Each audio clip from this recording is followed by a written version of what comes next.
ত্রিকোণ প্রেমের জেরে খুন বরাহনগরের এক যুবক। ঘটনাটি ঘটেছে বেলঘুরিয়া এক্সপ্রেসওয়ের ধারে বেলঘুরিয়া এবং দমদম রেল স্টেশনের রেল লাইনের একেবারে পাশে। রাতে বেলঘুরিয়া স্টেশন থেকে ট্রেনে নেমে বাড়ি ফিরছিল তাপস নামে এক যুবক এবং সেই সময় তার উপরে চড়াও হয় শিবু দাস নামে এলাকার এক যুবক। এমনই অভিযোগ উঠছে তাপস সাহার পরিবারের পক্ষ থেকে। রেললাইনে পড়ে থাকা পাথর দিয়ে থেতলে তাকে মাথায় আঘাত করা হয়। ঘটনাটি ঘটেছে বরাহনগর পৌরসভার 1 নম্বর ওয়ার্ডের অন্তর্গত নিরঞ্জন সেননগর এলাকার বাসিন্দা তাপস সাহার সাথে 2013 সালে পূজা নামে একটি মেয়ের সাথে প্রেমের সম্পর্কে জড়িয়ে বিবাহ বন্ধনে আবদ্ধ হয় তাপস এবং পূজা। পরবর্তীতে এলাকার আরও একটি যুবক শিবু দাসের স্ত্রী রিয়া দাসের সাথে বিবাহ বহির্ভূত সম্পর্কে জড়িয়ে পড়ে এই তাপস। পরবর্তীতে পালিয়ে গিয়ে দুজনে আলাদা সংসারও পাতে তাপস আর রিয়া। আর তাপস পেশায় একজন এটিএম এর গাড়ি চালক, আর তার টাকাতেই সংসার চলত। তার সাথে গত রবিবার ত্রিকোণ প্রেমের জেরে ঝামেলায় জড়ান তাপস এবং তার বর্তমান প্রেমিকা অর্থাৎ রিয়ার স্বামী শিবু। রিয়াকে নিজের সংসারে ফিরে পেতে রিয়ার প্রেমিক তাপস নামে ছেলেটির সাথে বারংবার হুমকি শাসানি দেওয়ার অভিযোগ শিবুর বিরুদ্ধে।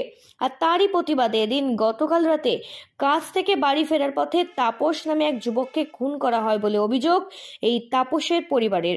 গোটা ঘটনার তদন্ত করছে বরাহনগর থানার পুলিশ। ইতিমধ্যে ময়না তদন্তের জন্য কামারহাটি স্বাগতত্ব মেডিকেল কলেজ এবং হাসপাতালে নিয়ে যাওয়া হয়। শোকে কাতর গোটা পরিবার।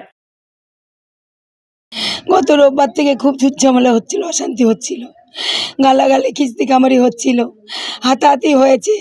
ছেলেকে শিবু মেরেছে, শিবুর বন্ধু বান্ধবরাও মেরেছে, রিয়াকোর সে তাদের বউকে মেরেছে, রিয়াকেও মেরেছে, মারধর করে। আমরা আর কিছু করিনি। পরে তখন শিবু বলছে আমার রূপ দেখিয়ে দেবো, আমার রূপ দেখোনি, এখন আমি রূপ দেখিয়ে দেবো, তোমার ছেলেকেও দেখাবো, আমার রূপ দেখিয়ে দেবো, আমাকেও রূপ দেখিয়ে দেবে। কালকে ও ডিউটি করে বেলঘুরিয়ার ট্রেন থেকে বেলঘুরিয়া নেমে লাইন দিয়ে আসছিল। শিবু ওর গ্যাং ফ্যাং নিয়ে গেছে, যাওয়ার পরে ওকে মারধর করে, বিশাল মারধর করে। তখন ছেলে ফোন করে ওর বউকে বলে রিয়া আমাকে মেরে ফেলছে। বলে কারা? বলে শিবুর বন্ধুরা মেরে ফেলছে, আমাকে এসে বাঁচাও। তখন এই মারধর করতে তখন ছেলেকে একদম মেরেই ফেললো। ছেলে বলে গেছে যে ও শিবুর বন্ধুরা মারছে, মেরে ওকে 4 নম্বরে মেরে ওকে 1 নম্বরে জঙ্গলে ফেলে দিয়েছে। এটা বেলঘুরিয়া। ঝামেলা হয়েছিল শিবুর হাজব্যান্ডকে, আমার বউকে, আমার ছেলে। শিবু খাওয়াতে পারে না, ও খাওয়াতে পড়াতে পারে না বলে শিবুর বউ আমার ছেলেকে ভালোবেসে আমার ছেলের হাত ধরে শিবুর বউ চলে এসছে। এই হলো রাগ, এটাই হলো রাগ। এই রাগের জন্যই এই ক্ষিপ্ত আর এই অশান্তি মারামারি। কিন্তু ওর বউ তো যাবে না ওর কাছে। ওর বউ যদি না যায় সেই দোষ তো আমাদের না। আমি বারবার ঠেলে দিচ্ছি তোর বউকে তুই নিয়ে নে। ওর শাশুড়িও মেরেছে, ওর শাশুড়িকে বলেছি তোমার বউকে তুমি নিয়ে নাও। এবার বউ যদি না যায় সেই দোষ তো আমাদের না।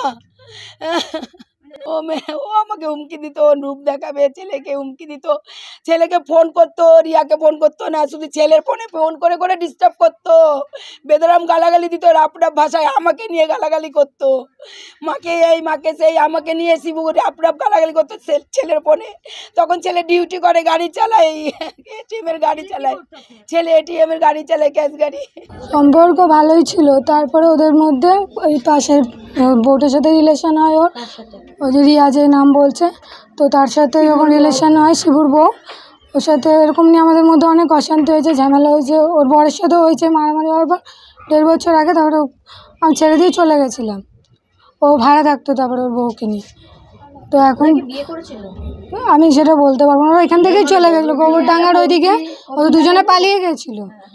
আমি আমার মেয়ে আমার মায়ের বাড়ি চলে গেছিলাম, আর ওরা পালিয়ে গেছিলো এখান থেকে। তারপরে ওরা তখন থেকেই একসাথে আছে। আমি আমার মেয়েকে নিয়ে আমার মায়ের বাড়িতে থাকি। কতবার হয়তো ঝামেলা হয়েছে ওদের মধ্যে, আমি এখানে ছিলাম না, আমি দেখিনি ওদের মধ্যে ঝামেলাটা। শুনেছি যে ওর সাথে ওর বউকে নিয়েই ঝামেলা হয়েছে। তোর বউ ও যেতে চায় না, দুজনেই রাজি, কী করবে। তো এখন শুনছি ওই নিয়েই ঝামেলা হতো। বউটাও নাকি জানি না বউর সাথে যোগাযোগ আছে কি না, ওর বরের কোনো, এইসব আমি কিছু জানি না। এই নিয়ে খুব অশান্তি হতো ঘরের মধ্যে। কোথায় সেই রিয়া? রিয়া কোথায় এখন? থানায় গেছে। বরাহনগর থেকে সেঞ্চুরি পোদ্দারের রিপোর্ট, সঠিক বার্তা।